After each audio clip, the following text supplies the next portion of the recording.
Você encontrou Neemias, capítulo 7, do versículo 1 até o versículo 5. Diz assim a palavra do nosso Deus: Ora, uma vez reedificado o muro e assentadas as portas, estabelecidos os porteiros, os cantores e os levitas, eu nomeei Anani, meu irmão, e Ananias, maioral do castelo sobre Jerusalém. Ananias era homem fiel e temente a Deus, mais do que muitos outros. E lhes disse: não se abram as portas de Jerusalém até que o sol aqueça, e enquanto os guardas ainda estão ali, que se fechem as portas e se tranquem. Ponham-se guardas dos moradores de Jerusalém, cada um ao seu posto diante de sua casa. A cidade era espaçosa e grande, mas havia pouca gente nela, e as casas não estavam edificadas ainda. Versículo 5. Então o meu Deus me pôs no coração que ajuntasse os nobres, os magistrados e o povo, para registrar as genealogias. Achei o livro da genealogia dos que subiram primeiro, e nele estava escrito. São estes, taraná, taraná. Nós vamos ler até o versículo 5. Irmãos, o livro de Neemias fala de um período em que Jerusalém estava completamente em ruínas.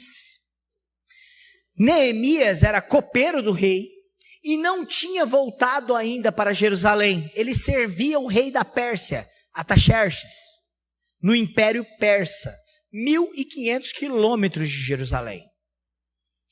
O Império Persa dominava sobre o mundo antigo, inclusive sobre Jerusalém. Neemias, então, do capítulo 1, onde ele faz o pedido ao rei da Pérsia, onde ele ouve, ora, chora e faz o pedido no capítulo 2, para retornar com autoridade para reconstruir a cidade. Nós temos até o capítulo 6, uma narrativa sobre a edificação do muro da cidade de Jerusalém. Nós encontramos uma narrativa da reconstrução dos muros que protegem Jerusalém, para fortificá-la, das portas que foram colocadas. No capítulo 1 ao 6, o motivo e o trabalho foi para fortificar e dar segurança para a cidade. Mas a obra ainda não havia acabado. Neemias, a partir do verso 7, começa a preparar o ambiente para que não seja apenas a construção de um muro numa cidade fantasma.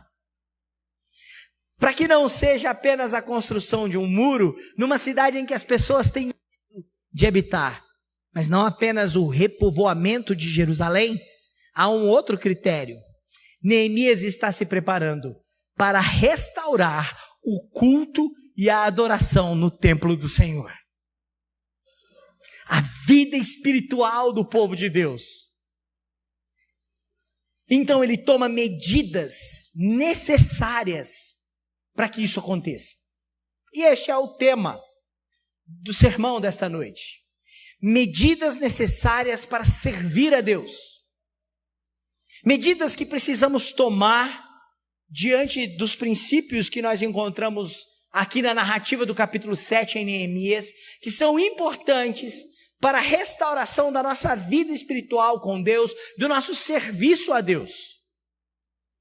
Em primeiro lugar, proteja o que já foi construído. Proteja o que já foi construído. Você pode ler aqui e perceber que há um relato do versículo 5, 4, de que a cidade ainda era erma. Não havia nem casas, ainda havia muitas casas em ruínas e poucos habitavam em Jerusalém. Você pode olhar e ver um retrato de desolação ainda.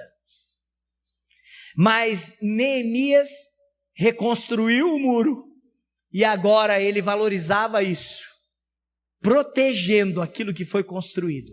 Parece pouco, Parece muito pouco construir um muro. Os moradores da região e o povo de Israel que retornou para aquela terra poderia dizer: ainda é pouco, não tem como morar na cidade, não tem como cultuar a Deus, está tudo meio equivocado, tudo meio bagunçado no templo. Quem vai trabalhar, quem vai servir?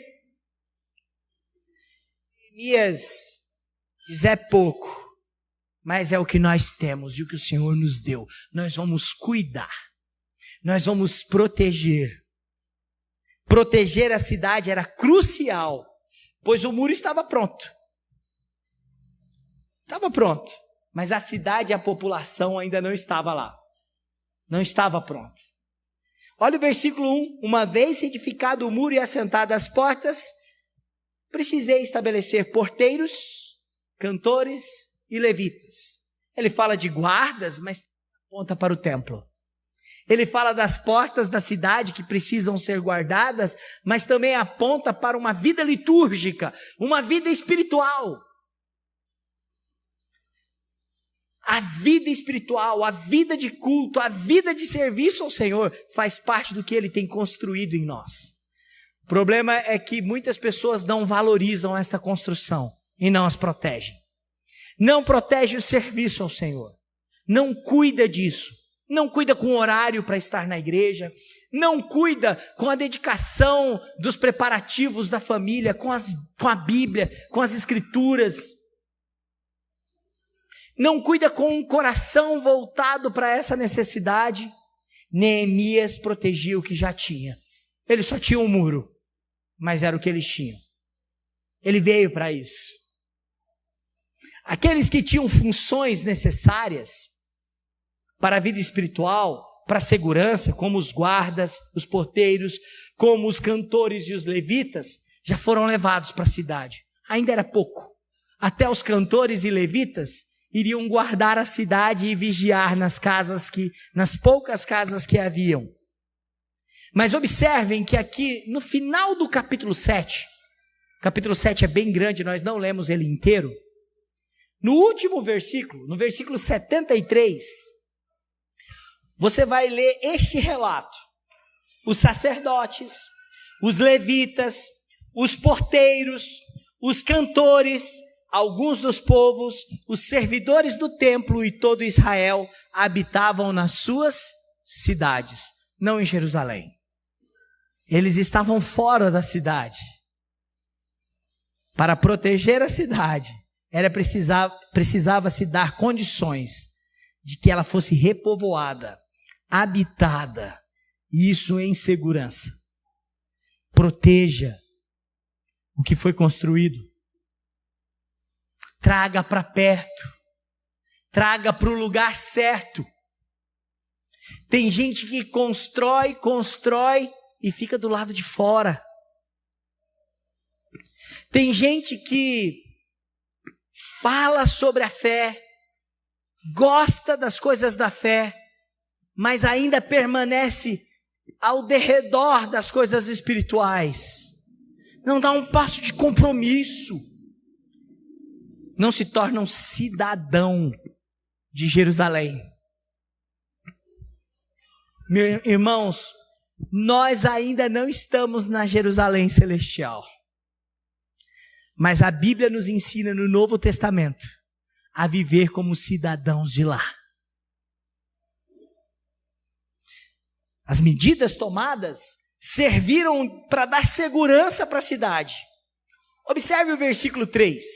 Neemias dá uma ordem para que as portas da cidade não sejam abertas muito cedo, porque o sol ainda podia não ter chegado em todos os lugares escuros e muitas pessoas ainda não terem acordado, e que a cidade só fosse aberta quando todos estivessem de pé, quando a maioria estivesse acordada, para que cuidasse, para que vigiasse a cidade. Versículo 3 diz: e lhes disse, não se lhe abram as portas de Jerusalém até que o sol aqueça, e enquanto os guardas ainda estão ali, que se fechem as portas e se tranquem, ponham-se guardas os moradores de Jerusalém, cada um no seu posto diante de sua casa. A cidade era espaçosa e grande, mas havia pouca gente. Tome medidas de segurança no seu lar, na vida espiritual da sua casa, na sua vida espiritual. Tome medidas que vão proteger o seu lar, o seu casamento. Tome medidas que vão proteger. Eu, irmãos, me sinto confortável para falar sobre algumas medidas que cercam relacionamentos, por exemplo. A pornografia hoje, ela é consumida de uma maneira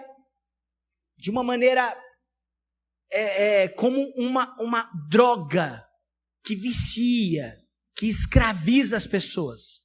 E pior, de fácil acesso, gratuito, que escraviza não apenas uma sexualidade doente, mas transforma relacionamentos conjugais em relacionamentos doentes.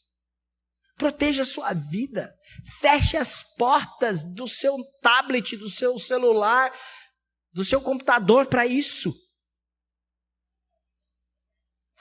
Proteja o seu casamento, o seu relacionamento conjugal.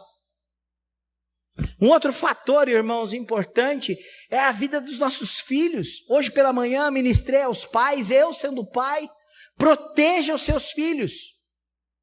Ah, pastor, o senhor fala como se fosse uma teoria da conspiração.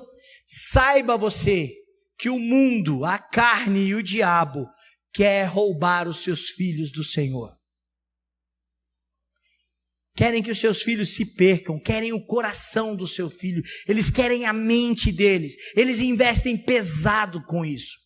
Eles investem em música muito bem produzida, em filmes e em animações que são tão bem feitos, que às vezes a gente se apaixona por personagens, para transmitir ideias, mensagens que contrariam o evangelho. Cuide daquilo que você já construiu no Senhor. Cuide do seu casamento, cuide da sua vida espiritual. Cuide dos seus filhos. Se preocupe com o que eles veem na internet, com o que eles assistem no celular. Não deixe eles mexerem no celular enquanto o sol não estiver quente. Eu estou fazendo uma metáfora para que seja um nível de segurança.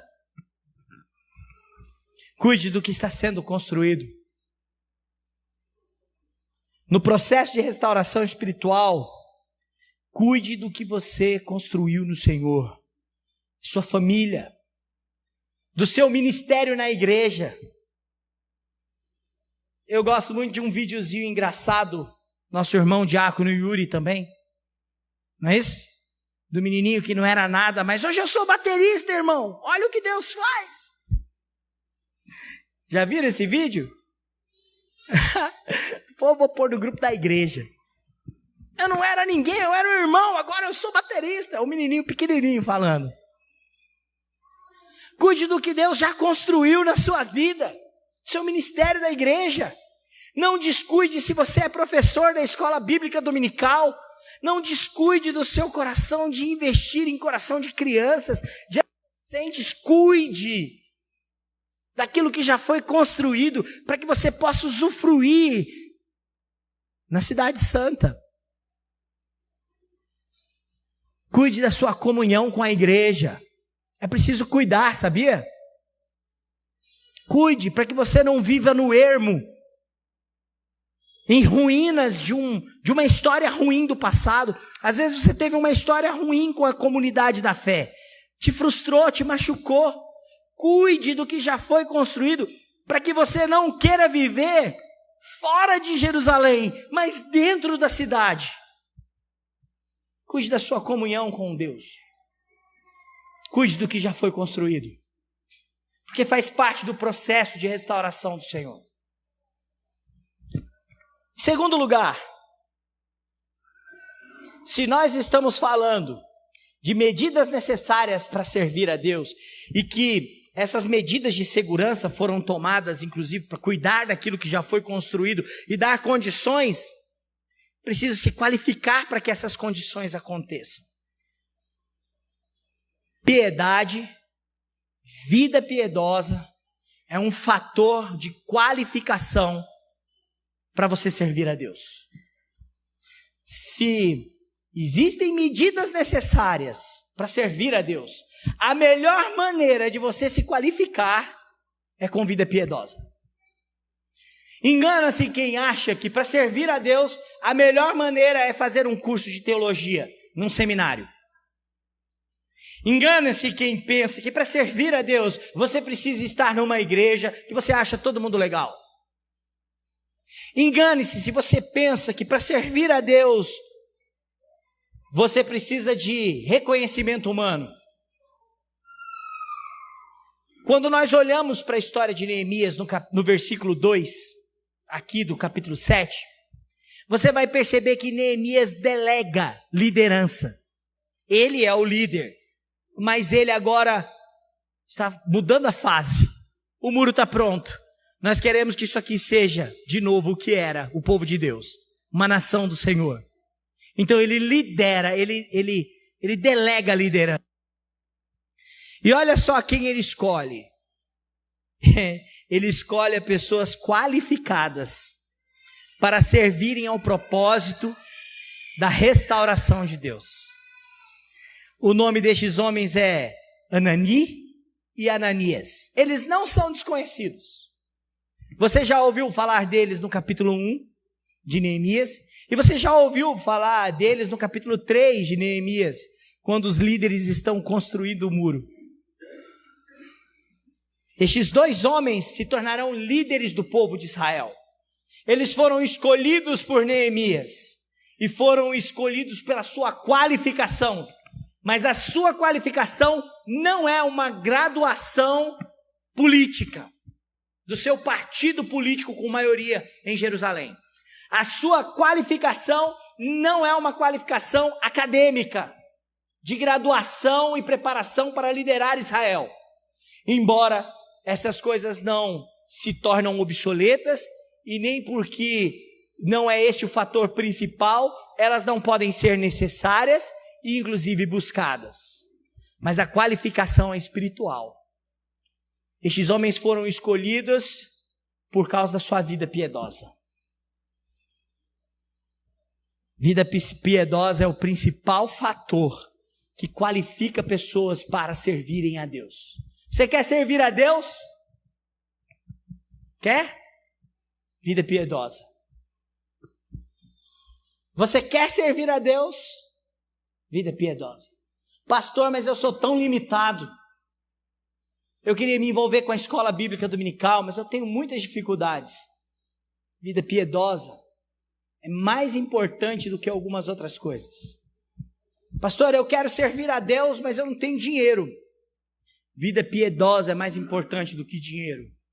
Pastor, eu quero servir a Deus, mas eu toco mais ou menos, eu toco igual o senhor. Pastor, lá mi ré, lá mi ré, lá mi ré, e tudo num ritmo só. Quero servir a Deus, mas eu só toco assim. Comece com a qualificação da vida piedosa. Olha para o exemplo, versículo 2. Nomeei Anani, meu irmão. Quem é Anani? Irmão de Neemias. E você vai dizer, nepotismo. Colocando o irmão para ser líder. Mas vamos lembrar, vamos refrescar o que esse irmão de Neemias fez. Você pode ir para o capítulo 1, versículo 2. Abre lá, Neemias, vamos lembrar. A gente já passou por isso. No primeiro capítulo de Neemias, no versículo 2, Neemias está lá servindo o rei Artaxerxes como copeiro do rei. Na Pérsia, no palácio do rei. Versículo 2. Do capítulo 1, veio Anani, um dos meus irmãos, com alguns de Judá. Então lhes perguntei pelos judeus que escaparam e os que foram levados para o exílio e acerca de Jerusalém. Se você continuar a leitura, a resposta de Anani incendeia o coração de Neemias. Coloca Neemias a par da real condição de ruína física da cidade e ruína espiritual de Jerusalém. Neemias chora, Neemias jejua, rasga suas vestes. Há um fator dramático no capítulo 1. Nós estamos falando de um homem, Anani, que colocou Neemias, o servo do Senhor, quem ele está usando para a restauração, a par de tudo que estava acontecendo. Ele não escondeu nada. Envolvimento espiritual com a causa do Senhor. Você quer estar qualificado para servir a Deus? Se envolva espiritualmente com o serviço do Senhor. Falta de envolvimento é falta de engajamento espiritual. Falta de envolvimento com a coisa do Senhor é falta de comprometimento com a sua obra. Anani está envolvido. Anani sai de Jerusalém e vai até o império para dar notícias ao seu irmão. Qual outro fator de piedade que nós vemos aqui no versículo 2? Agora referente a Ananias. Os nomes são parecidos, mas ele era um dos cabeças do povo de Israel, um dos chefes de distrito. Ananias, o relato é muito interessante, porque ele era homem fiel e temente a Deus. Você quer saber o que é uma qualificação espiritual e piedosa? Seja um homem fiel. A Bíblia da Nova Versão Internacional, a Bíblia da Edilene, ela traduz a palavra fiel por íntegro. Integridade. E é bem acertado. Porque esta é uma característica de um bom servo de Deus. Ele serve a Deus com fidelidade e integridade. Uma pessoa íntegra, ela é uma pessoa que não negocia princípios. Uma pessoa íntegra é uma pessoa que não confunde valores. Neemias colocou como um dos líderes de Israel Ananias, um homem que tinha uma qualificação excelente, integridade. Eu já citei aqui várias e várias vezes, não é por falta de criatividade e nem por falta de pesquisa, mas um texto do Billy Graham, que ele diz: olha, se você perder bens materiais, você não perdeu nada. Se você perder a sua saúde, você perdeu pouco. Você perdeu, mas foi pouco. Mas se você perder a sua integridade, não resta mais nada. Vamos ver uma terceira qualificação de vida piedosa?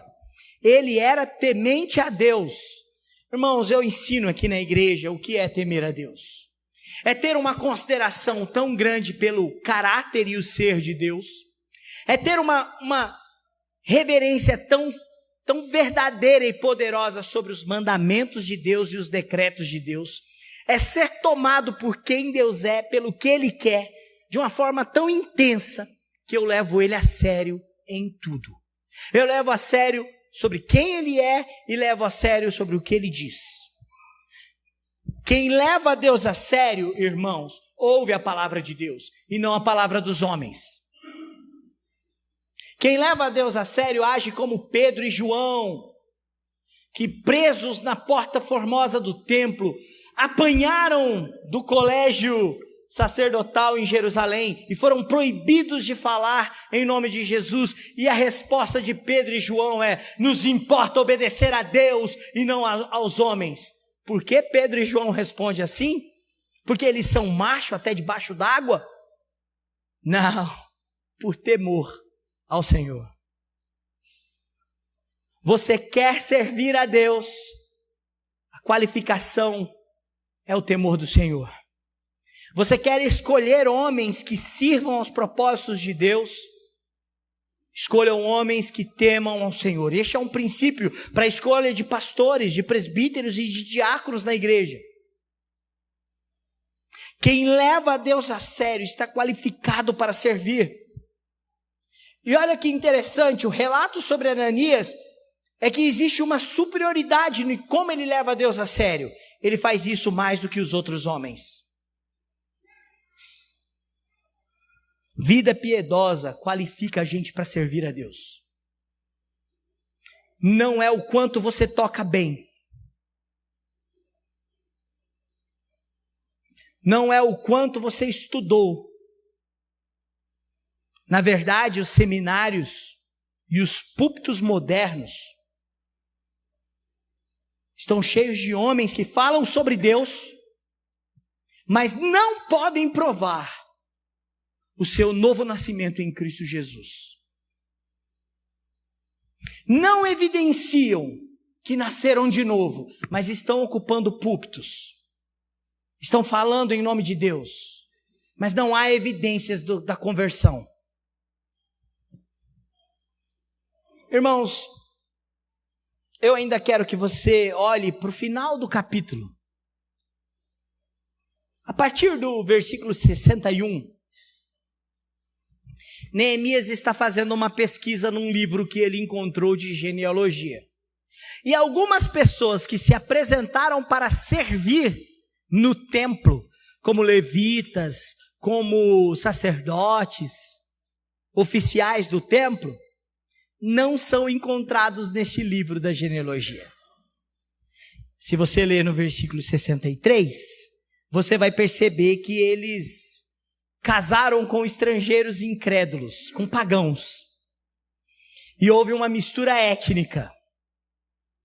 E não havia mais a linhagem sacerdotal no sangue deles. Ao mesmo tempo que vida piedosa é fator de qualificação, a falta dela nos desqualifica para servir como impuros. O jugo desigual das famílias de sacerdotes e levitas fizeram com que eles fossem considerados impuros, verso 64, estão com a Bíblia aberta? E foram despedidos do cargo e da função. Não se enganem não. Estes homens que foram considerados impuros, trabalharam na construção do muro. E você pode dizer, nossa, Neemias é injusto.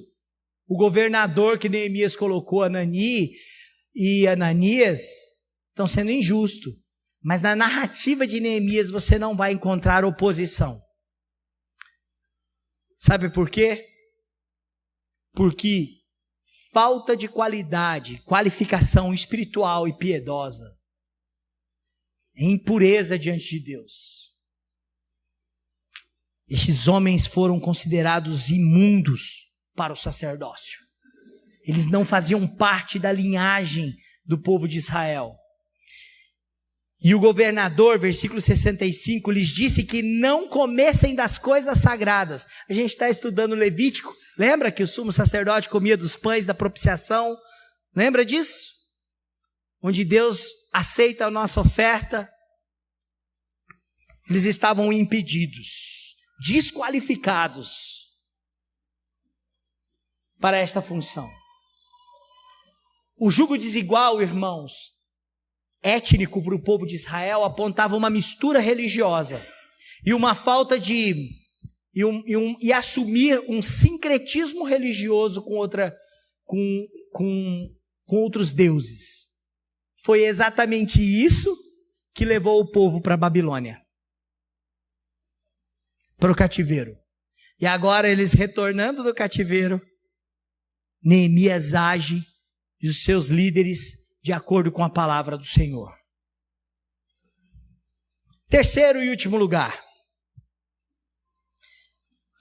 Medidas necessárias para servir a Deus, além da gente proteger o que está construído, além da gente se qualificar com piedade, que é envolvimento com a obra, com o Senhor, com a palavra do Senhor, com a oração, com o povo de Deus, que é integridade e temor do Senhor, e faz que a gente rompa com aquilo que é impuro, fogo estranho diante de Deus.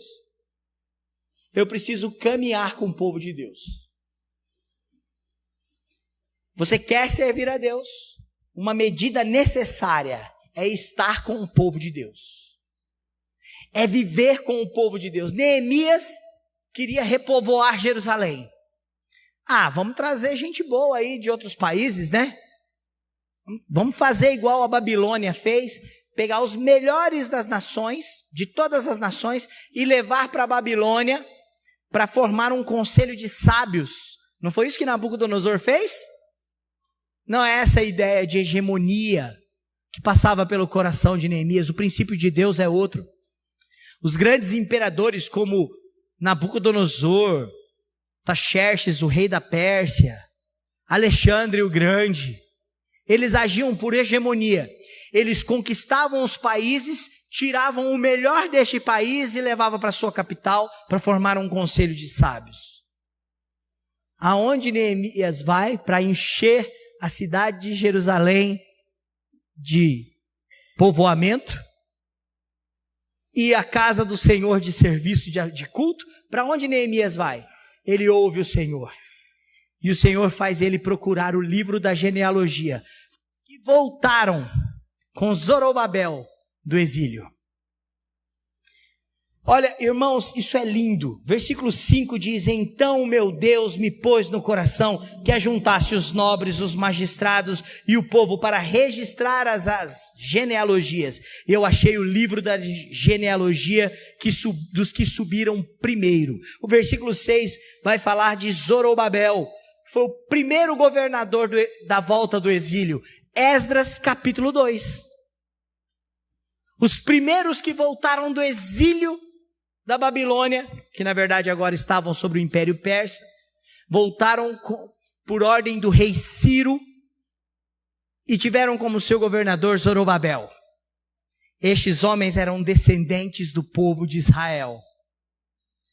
Neemias então encontra este livro de registro e vai junto com as autoridades percorrendo os nomes, as famílias daqueles que são descendentes destes que regressaram. Você pode achar isso estranho e não significar um fator espiritual. É que Neemias entendia que o chamado do povo de Israel era para ser o povo de Deus. É aquele povo que Deus fez uma profecia através de Jeremias. 70 anos depois, vocês retornarão. É desse povo que Neemias vai atrás. É dessas famílias que Neemias investe. Quem? O povo eleito, o povo de Israel. Você quer tomar atitudes para servir a Deus? Medidas necessárias é se ajuntar com o povo eleito de Deus, a sua igreja. É caminhar com este povo, é procurar este povo, é trazê-los para dentro de Jerusalém e viver com eles. É estes que Neemias chama, é estes que são convocados, é a lista dos sumos sacerdotes que são encontradas nessa lista, que servirão no templo. É eles que vão oferecer culto a Deus.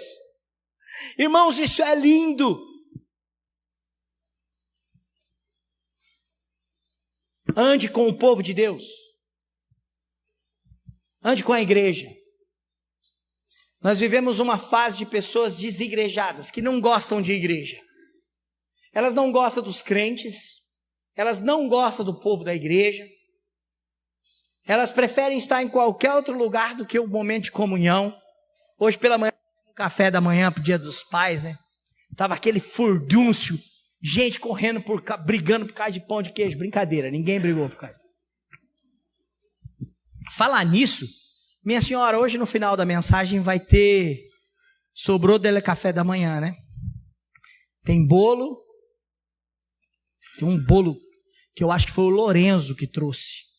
Lorenzo do Júlio. Um bolo, cara, fantástico. Vai dar briga hoje aí no final. A gente vendo aquele monte de gente dentro do salão e alguém chegou para mim e falou: ah, pastor, a gente tem que fazer mais isso. É tão barato, ó, pão de queijo, pão francês. Todo mundo trouxe um pouquinho, olha como é bom a gente estar junto. Ande com o povo de Deus, sirva com eles. E aí, irmãos, isso tem uma característica importante. Todo o capítulo 7 serve para essa preparação, para essa consolidação da restauração de Israel, da restauração de Jerusalém. Povo como nação e espiritualidade como adoração. Não é isso? No final do capítulo, a partir do verso 70, você vai encontrar Neemias preocupado com o sustento dos levitas e dos sacerdotes e da manutenção do templo. Caminhe com o povo de Deus, se envolva com o povo de Deus, mas não se envolva de um jeito irresponsável, não. Pague o preço, caminhe junto, invista na causa local. Irmãos, observe o verso 70. Sustentar a causa local com recursos financeiros. Neemias e o governador estavam preocupados para que os recursos do templo, o sustento de quem iria sair das cidades que eles não estavam em Jerusalém, e a ordem aos levitas é que eles não tivessem terras, eles iam servir no templo, que eles fossem mantidos. Você está com a sua Bíblia aberta? Você pode ver comigo o versículo 70? Alguns dos cabeças das famílias contribuíram para a obra. O governador deu para o tesouro em ouro 1000 dáricos. Era uma medida, dárico é uma medida para metais preciosos. 1000 dáricos, sei lá, 45 quilos de ouro ele deu, ou 50. Me perdoem, agora me falta essa informação. Mas não passa de 50 não, é coisa disso. 50 bacias e 530 vestes sacerdotais. Observe uma coisa, precisava de contribuição financeira. Quem começa dando o exemplo? O governador. 8 quilos cada dárico. Ele deu quantos?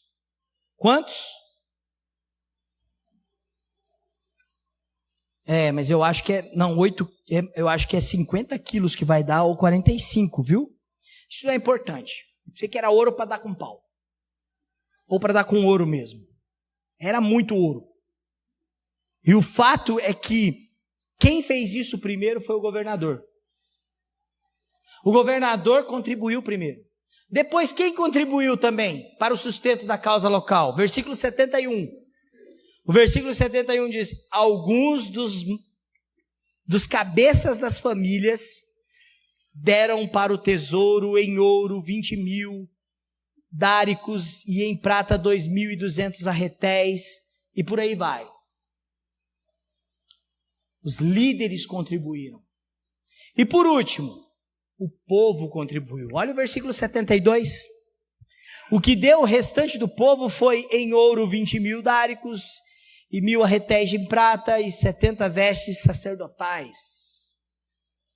A gente precisa lembrar de uma coisa, irmãos. Sustentar a causa local faz parte do nosso envolvimento com o povo de Deus. Você pode dizer assim: ah, pastor, o senhor está pregando isso porque é Antigo Testamento, isso é moralismo.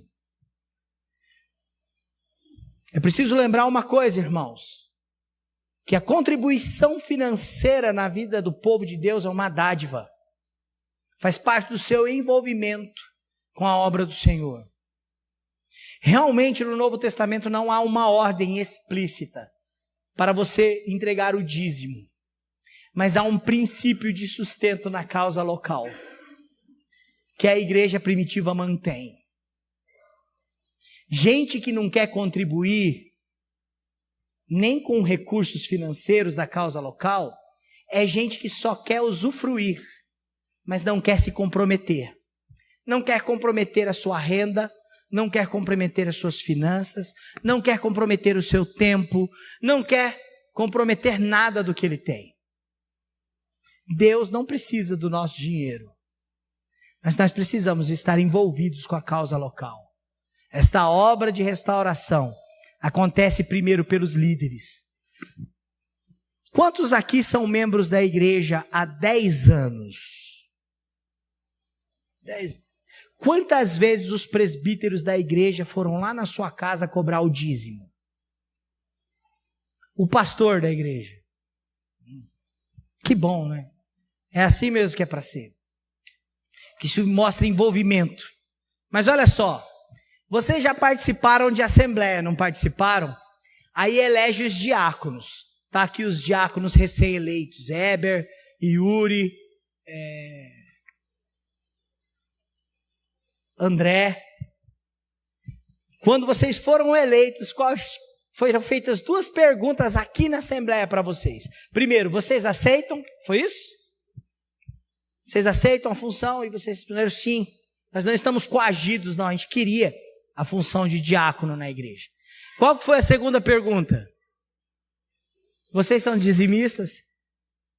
Embora essa pergunta seja feita para a igreja, e ninguém vai na sua casa cobrar, para a liderança da igreja é feita. Porque o exemplo do sustento da causa local começa com os líderes. Começa com o pastor, começa com os presbíteros, começa com os diáconos. Uma igreja onde a liderança não pegou financeiramente na causa local, é uma igreja que tem dificuldade que seus membros dizimem. Neemias nos deu este exemplo, de que o comprometimento estava com a liderança. Voluntariamente eles contribuíram. A minha pergunta, irmãos, que povo de Deus você tem procurado andar junto? Um povo que você não quer se comprometer muito, não quer andar com ele, não quer ir buscá-lo para que ele esteja na casa do Senhor, não quer se comprometer financeiramente em colocar o nome da nossa igreja, por exemplo, ali na frente. Se já chegaram para mim, você é pastor da igreja sem nome? Nossa igreja agora está conhecida assim, igreja sem nome. Isso é membro dessa. Eu estou dando esse exemplo, irmãos, porque existem necessidades. O salário dos obreiros, a zeladoria da igreja, a infraestrutura da escola dominical, material didático, revista, bíblias, material evangelístico, água, luz. E o nome da igreja, que a gente nem conseguiu pôr ainda. Não seja omisso a caminhar com o povo de Deus. Eu quero lembrar o que Jesus fez. Jesus tomou as medidas necessárias para que eu e você pertencêssemos a este povo. Jesus tomou as medidas necessárias para que eu e você fôssemos comprados do império da morte, para pertencermos ao seu reino. Jesus morreu na cruz e ressuscitou, para que você não viva fora da Jerusalém celestial, para que você pertença ao seu povo santo, ao sacerdócio real.